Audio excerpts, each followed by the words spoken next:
हाजी चौक और उसके इतराफ के तमाम बड़े बुजुर्ग माएं बहनें, पहली बार आपके दयारे मोहब्बत में हाजिर हुआ हूं। आपके अपने लोकप्रिय प्रत्याशी अजय नाथ शाहदेव जी, कमरुल हक साहब, अनवार अंसारी साहब, हमारे माइनॉरिटी डिपार्टमेंट के स्टेट चेयरमैन मंजूर अंसारी साहब, कुशल उरांव जी, बिलाल अंसारी साहब, जहीर मंसूरी साहब, शमीम मंसूरी साहब, पृथ्वी लाल नाथ शाहदेव जी, ऐनुल साहब, बाकी जो भी यहां पे हमारे साथी मौजूद हैं, हमारे माइनॉरिटी डिपार्टमेंट के प्रभारी उमैर खान साहब, इसी थके हुए दस्ते तलब से मांगते हैं, इसी थके हुए दस्ते तलब से मांगते हैं, जो मांगते नहीं रब से वो सबसे मांगते हैं।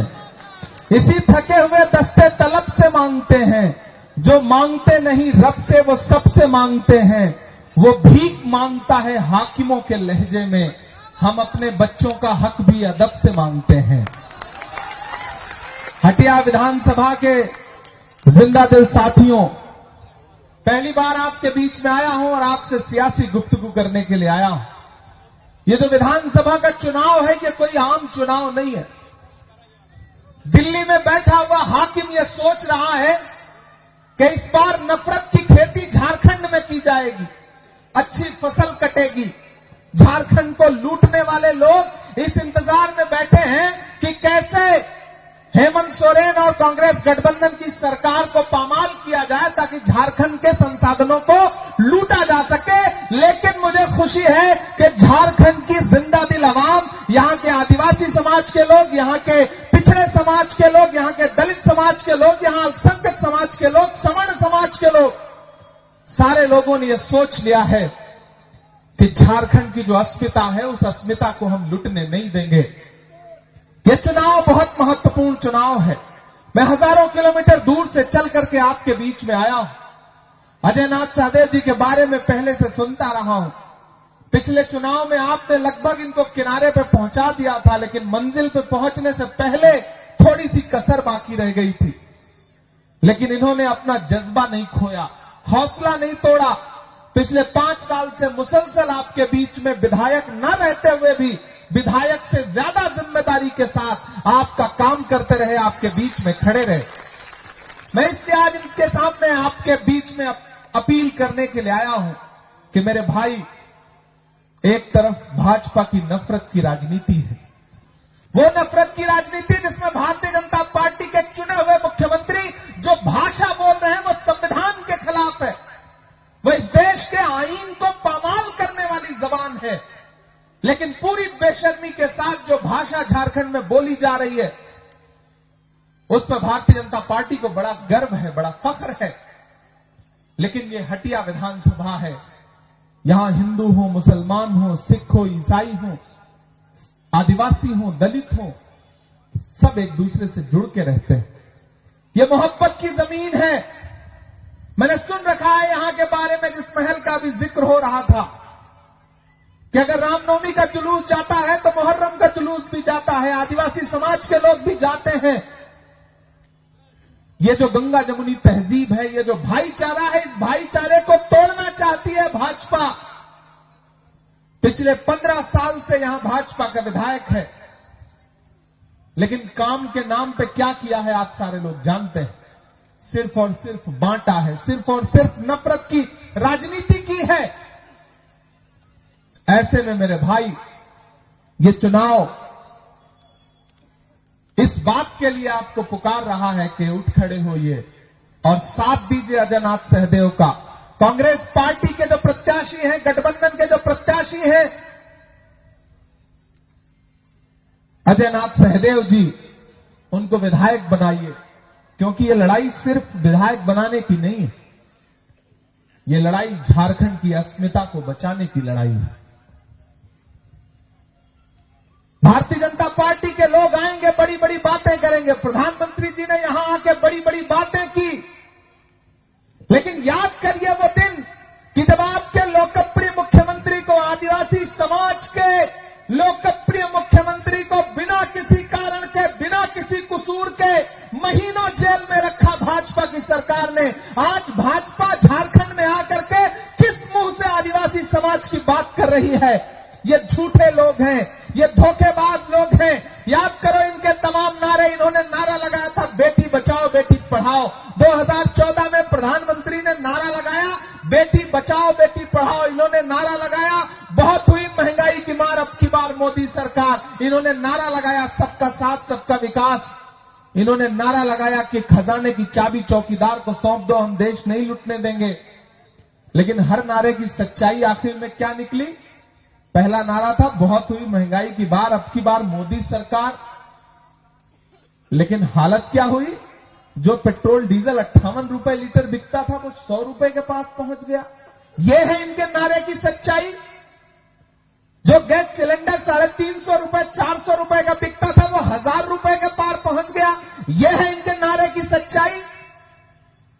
क्या नहीं महंगा हो गया? मैंने तो देश की पार्लियामेंट में खड़े होकर के नरेंद्र मोदी जी से आंख मिला के कहा था कि भाजपा की सरकारें वो सरकारें हैं जो अपनी पसंद की फिल्मों पर टैक्स फ्री करती हैं और कफन पर जीएसटी लगाती हैं, टैक्स लेती हैं। शर्म आनी चाहिए इनको। ये भाजपा की सरकारें वो सरकारें हैं। इसीलिए इनके झांसे में मत आइएगा। ये धोखेबाज लोग हैं। ये नारा कुछ और लगाएंगे, करेंगे कुछ और। इन्होंने नारा लगाया था बेटी बचाओ बेटी पढ़ाओ, याद है प्रधानमंत्री का ये नारा? और फिर इस नारे की सच्चाई क्या निकली कि हाथरस में एक दलित बिटिया के साथ जब बलात्कार हुआ तो उसकी लाश को रात के 2 बजे बिना परिवार की मर्जी के भाजपा की सरकार ने पुलिस लगा करके रात के 2 बजे जलवा दिया। यह है भाजपा के नारे की सच्चाई। जंतर मंतर पर, पार्लियामेंट से महज 500 मीटर की दूरी पर जंतर मंतर पर ओलंपिक पदक लाने वाली बेटियां जब अपना हक मांगने के लिए बैठी तो दिल्ली पुलिस ने उन ओलंपिक लाने वाली बेटियों को, पहलवान बेटियों को दिल्ली की सड़कों पर घसीटने का काम किया। यह है इनके नारे की सच्चाई। इनके झूठ के नारे के चक्कर में कभी मत पड़िएगा। और इन दिनों आकर के नारा लगा रहे हैं नफरत वाला। उनके पास नफरत के नारे हैं, हमारे पास क्या है? नफरत छोड़ो भारत जोड़ो। हमारा नारा क्या है? नफरत छोड़ो भारत जोड़ो। 4000 किलोमीटर राहुल गांधी चले नफरत मिटाने के लिए। मैं चला था राहुल गांधी के साथ कन्याकुमारी से कश्मीर तक। अपने पैर के छालों की परवाह किए बगैर वो इंसान कितना चलता रहा? 4000 किलोमीटर पैदल चलता रहा। सिर्फ एक नारा कि मुझे नफरत के बाजार में मोहब्बत की दुकान खोलनी है। मैं चला हूं उनके साथ। मुझसे मीडिया के साथ ही कहते थे कि इमरान साहब आप राहुल गांधी के साथ चल रहे हैं, आप तो शायर हैं, सांसद बाद में हैं, सियासतदां बाद में हैं, आप इस यात्रा में राहुल गांधी के साथ चल रहे हैं, आप क्या कहेंगे? तब मैं कहता था कि जो हर जालिम से टकराएगी वो आंधी बनाऊंगा, जो हर जालिम से टकराएगी वो आंधी बनाऊंगा। नए अंग्रेज आए हैं, नया गांधी बनाऊंगा। 4000 किलोमीटर पैदल चलता रहा वो इंसान। नरेंद्र मोदी जी क्या कहते थे राहुल गांधी को कि राहुल गांधी तो शहजादे हैं, राजकुमार हैं। मुझे बताओ झारखंड वालों, हटिया वालों, कि देखा है दुनिया में कोई और राजकुमार जो अपने पैर की छालों की परवाह किए बगैर भारत की सड़कों की धूल फांकता हुआ 4000 किलोमीटर पैदल चले, लोगों को सीने से लगाने के लिए, उनको अपने गले से लगाने के लिए, उनका दर्द बांटने के लिए। नरेंद्र मोदी जी राहुल गांधी को शहजादा कहते हैं और खुद को क्या कहते हैं कि हम फकीर हैं। वो फकीर जो 10 लाख रुपए का सूट पहनता है, मोवाडो का चश्मा पहनता है, मोंट ब्लैंक की पेन रखता है, दिन में 4 कपड़े बदलता है और 8,500 करोड़ के जहाज पर दुनिया घूमता है। खुद तो 8,500 करोड़ के जहाज में घूमते हैं, लेकिन एक आदिवासी समाज का बेटा, एक आदिवासी समाज का मुख्यमंत्री हेमंत सोरेन जब किसी जहाज में बैठ जाता है, चार्टर्ड विमान में बैठ जाता है, जो मुख्यमंत्री होने की वजह से राज्य सरकार उसे मुहैया कराती है, तो वो उनकी आंखों में खटकता है। वो आदिवासी को आदिवासी नहीं कहते, वनवासी कहते हैं। भाजपा के लोग आदिवासी समाज के लोगों को आदिवासी नहीं कहते, वनवासी कहते हैं। आप इस खेल को समझिएगा। वनवासी का मतलब क्या है? जंगल में रहने वाले लोग। वो आदिवासियों को आदिवासी नहीं मानते। आदिवासी वो हैं जो इस मिट्टी के असली मालिक हैं। लेकिन भाजपा क्या करती है? इस खेल में उलझाती है।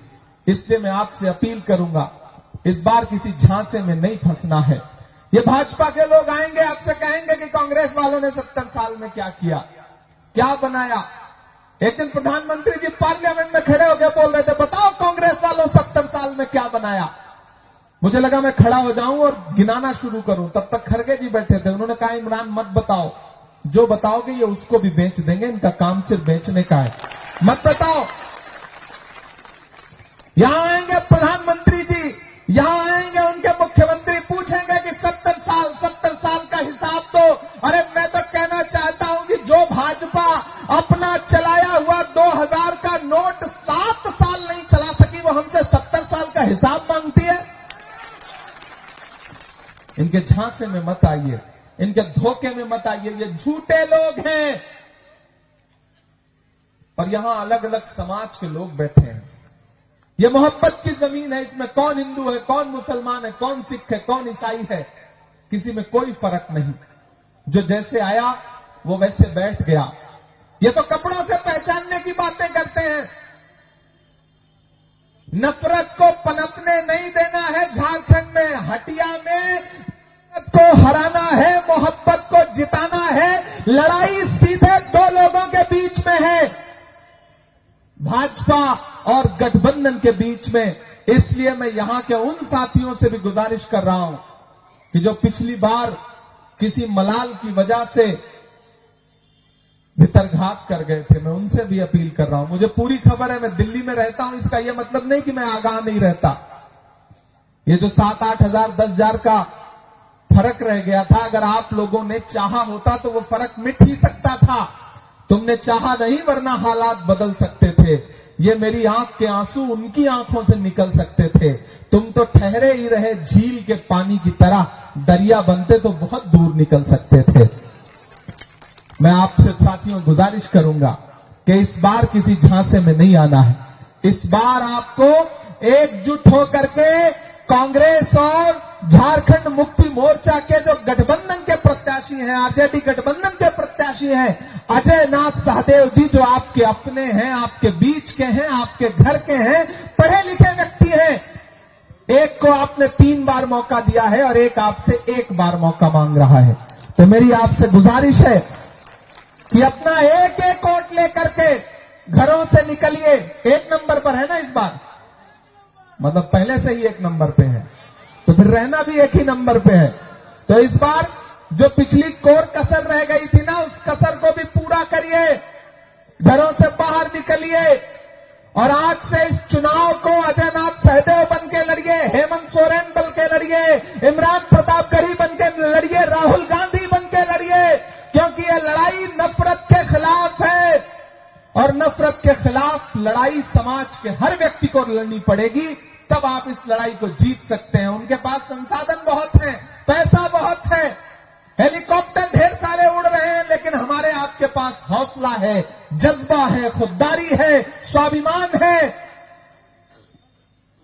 और मैं तो पूरे झारखंड वासियों से कहना चाहता हूं कि आपके लोकप्रिय, आपके माइक जिस तरह से पार्लियामेंट में बंद किया जाता है, उसी तरह से यहां भी माइक वाला बार बार माइक बंद कर दे रहा है। भाई माइक बंद करो, भाजपा से मिले हुए हो क्या, बार बार माइक बंद कर दे रहे हो। लेकिन आप माइक से हमारी आवाज को नहीं रोक सकते। कहा गया है, सुना गया है, कोई न बोले, ज़बान दराजों को मशवरा है, कोई न बोले। अजीब लुकनत पसंद हाकिम से वास्ता है, जो चाहता है, जो सोचता है, कोई न बोले। लेकिन हम बोलेंगे, हम आवाज़े बुलंद बोलेंगे। मैं इसलिए जिंदा हूं कि मैं बोल रहा हूं, दुनिया किसी गूंगे की कहानी नहीं लिखती। मेरे भाई, इस बड़ी लड़ाई में मैं आपके बीच में अपना दामन फैला करके कांग्रेस प्रत्याशी के लिए, गठबंधन प्रत्याशी के लिए ये अपील करने आया हूं कि इस लड़ाई में आपको साथ देना है। मैं एक नज्म आपको सुनाता हूं, वो नज्म नहीं सुनाऊंगा तो आपको लगेगा कि मैं इतनी दूर आया था और ऐसे खामोशी से चला गया। याद करिए वो नारा प्रधानमंत्री जी का 2014 में, कि भाई देश के खजाने की चाबी हमें सौंप दो, हम देश नहीं लूटने देंगे। याद है वो नारा? मैं चौकीदारी करूंगा। अब तो मैं उसी चौकीदार से पूछना चाहता हूं कि कहां सोया है चौकीदार? आप लोग थक गए क्या? तो मुझे लगना चाहिए कि मैं जिंदा दिल लोगों के बीच में खड़ा हूं। मुझे ऐसा ना लगे कि मैं सोए हुए लोगों के बीच में खड़ा हूं। हौसले के साथ देखिए, चुनाव जो है ना वो जज्बे से लड़ा जाता है, हौसले से लड़ा जाता है। जंग में कागजी अफराद से क्या होता है, हौसला लड़ता है तादाद से क्या होता है। तो आपको उस हौसले के साथ इस इलेक्शन में आगे बढ़ना है। मैं तो पूछ रहा हूं उस चौकीदार से जो झूठ बोल करके चौकीदारी का वादा करके देश की सत्ता पे आया, कि कहां सोया है चौकीदार, कहां सोया है चौकीदार। तैयार रहिएगा अगली लाइन पे। कहां सोया है चौकीदार, कहां सोया है चौकीदार। विजय माल्या नाक के नीचे से हो गया फरार। कहां सोया है चौकीदार, कहां सोया है चौकीदार। कि चाय बेचने वाला पूरा भारत बेच रहा है। बेच रहा है कि नहीं बेच रहा है? बेच रहा है कि नहीं बेच रहा है? चाय बेचने वाला पूरा भारत बेच रहा है। इसी काम में हासिल उसे महारत बेच रहा है। कि रेल बिक गई, तेल बिक गया, बिका हवाई अड्डा। अब एक भी हाथ खामोश नहीं रहना चाहिए अगली लाइन पे। कि रेल बिक गई, तेल बिक गया, अड्डा।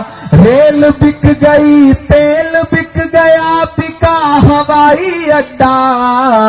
सब कुछ बिकता देख के खुश है अपने जेपी नड्डा।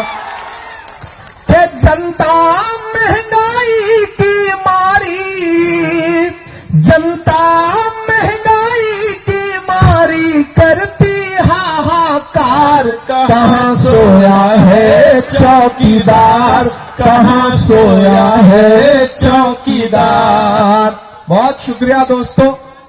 बस एक बात आपसे आखिर में कहना चाहता हूं कि बहुत दूर से चल करके आपके बीच में आया हूं। झारखंड पर दिल्ली वालों की, असम वालों की, गुजरात वालों की, वहां के जो हाकिम है ना, उनकी बड़ी साजिश वाली नजरें हैं। अपने सूबे को बचाइए। नफरत आपके सूबे को अपने आगोश में लेना चाहती है, लेकिन आप झारखंड के लोग हैं। बहन कल्पना सोरेन जब नारा लगाती है कि झारखंड झुकेगा नहीं, इंडिया रुकेगा नहीं, तो ये नारा भाजपा वालों के कलेजे में तीर की तरह चुभता है। इसलिए भी मैं आपसे अपील कर रहा हूं कि देखिए, ये जितने झंडे यहां पे लगे ना, एक तरफ लालटेन है, एक तरफ तीर कमान है और एक तरफ हाथ का पंजा है। लालटेन जलाओगे तो रोशनी होगी, और तीर कमान चलाने के लिए हाथ की जरूरत पड़ेगी। हाथ से ही तीर खींचोगे ना, पंजे से ही तो तीर खींचोगे। तो इतना अच्छा एकजुटता बना लो, इतना अच्छा गठबंधन बना लो। नेताओं ने गठबंधन बना लिया है, जमीन पे अगर कार्यकर्ता भी गठबंधन बना लेंगे। राजनीति में छोटी छोटी शिकायतें, छोटी छोटी मनमुटाव ये होते रहते हैं, लेकिन हटिया वालों एक बात याद रखना, जब लड़ाई बड़ी हो तो छोटी छोटी चीजें नजरअंदाज करनी पड़ती, छोटी छोटी चीजें नजरअंदाज करनी पड़ती हैं, वरना लम्हों ने खता की थी, सदियों ने सजा पाई। याद रखना मेरी इस बात को। ये जब्र भी देखा है तारीख की नजरों ने, लम्हों ने खता की थी, सदियों ने सजा पाई। इसलिए इस बार बिल्कुल नहीं चूकना है। जेएमएम, कांग्रेस, आरजेडी, जिसके जो भी चाहने वाले, जो भी कार्यकर्ता हो, एकजुट हो जाइए। बिल्कुल एक निशाना आपके दिमाग में हो। जहां कांग्रेस का प्रत्याशी है, वहां हाथ का पंजा आपका निशाना होना चाहिए। जहां जेएमएम का प्रत्याशी है वहां तीर कमान आपका निशाना होना चाहिए, जहां आरजेडी का प्रत्याशी है वहां लालटेन आपका निशाना होना चाहिए। अगर आपने एकजुट होकर के वोट कर दिया तो फिर से झारखंड में हेमंत सोरेन को मुख्यमंत्री बनने से कोई ताकत रोक नहीं सकती है। इसलिए बस इतना, यहां माएं बहनें भी बड़ी तादाद में बैठी हैं।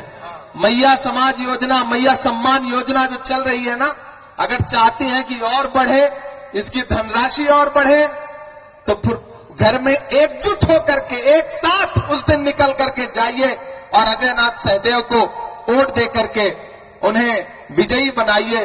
और जाते जाते आपसे बस इतना कह के जा रहा हूं कि बिरसा मुंडा की धरती ने फिर से ये ललकारा है, बिरसा मुंडा की धरती ने फिर से ये ललकारा है, बिरसा मुंडा की धरती ने फिर से ये ललकारा है, जीतेगा गठबंधन और हेमंत सोरेन दोबारा है, जीतेगा गठबंधन और हेमंत सोरेन दोबारा है, जीतेगा गठबंधन फिर हेमंत सोरेन दोबारा है। बहुत शुक्रिया, आपसे वादा करता हूं आप अजय नाथ सहदेव जी को जिता के विधायक बनाइए, झारखंड में गठबंधन की सरकार बनाइए, फिर आपसे मिलने के लिए, आपका शुक्रिया अदा करने के लिए आपके बीच में आऊंगा। हमारे स्टेट चेयरमैन मंजूर अंसारी साहब, हमारे national vice chairman Anwar Ansari साहब, सारे साथी यहाँ पे, और हमारे कमरुल साहब मजबूत आदमी है, देखिए सेहतमंद आदमी है, इनकी सेहत ऐसे ही मजबूत होती रहे, इनका ये वजन इसी तरह बरकरार रहे, सरकार आने दीजिए, इनका सियासी वजन भी बढ़वाया जाएगा, ये वादा करते हैं आपसे। बहुत शुक्रिया, बहुत मोहब्बत।